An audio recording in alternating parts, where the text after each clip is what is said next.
Fair trade cooperatives.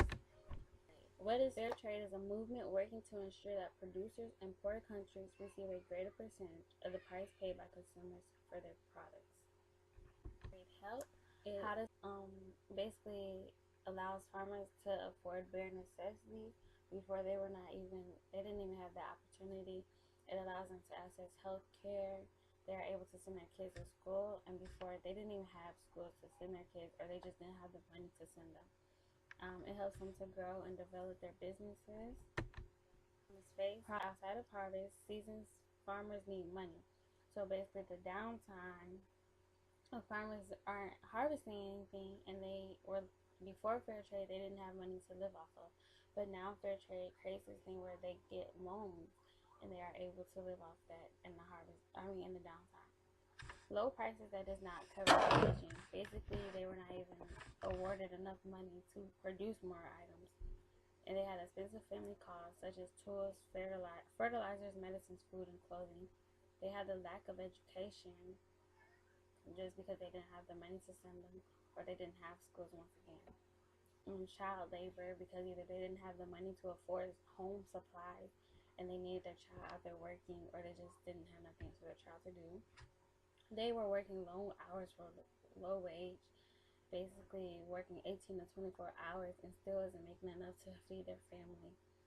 They are exposed to toxic chemicals, which gives them serious health problems. And then Edna Ruth Byron, she basically is the founder of Fair Trade.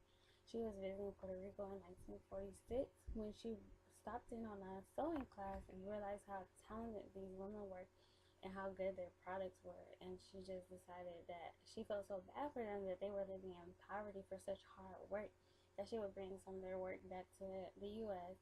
and she would sell it. And the profit she made, she sent them back to the women herself. Her work grew into 10,000 villages. In 1958, the first trade shop was opened. Their trade products is cocoa, gold, coffee, cotton, sugar, honey, and shea butter. And this map is basically a fair trade. The blue is the countries that buy the products, and green is the countries that produce the products. The fair trade cooperatives is Toledo Cacao Growers Association. Basically, they deal with more with cocoa. Formed in 1986, they have about 126 members. Located in Belize, which is one of the poorest in the district in the country.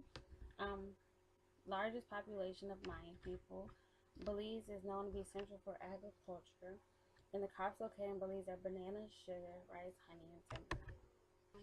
Cocoa was low in supply, but that was their main source of income. In 1990, farmers were earning enough profit to take care of their necessities, so they decided that they would harvest even more to make more money. But unfortunately, in 1992, the cocoa fell below the cost of production, so they weren't even making enough to live off of, and they couldn't take that anymore, so they decided to look for other work besides the cocoa harvest. But in 1994, the UK has a chocolate company called Green and Blacks, and they offered the TCGA a long-term contract for a stable supply of quality of cocoa, and that's what they lived off of for a while. Cotton Growers Association. Basically, it was formed in 2005.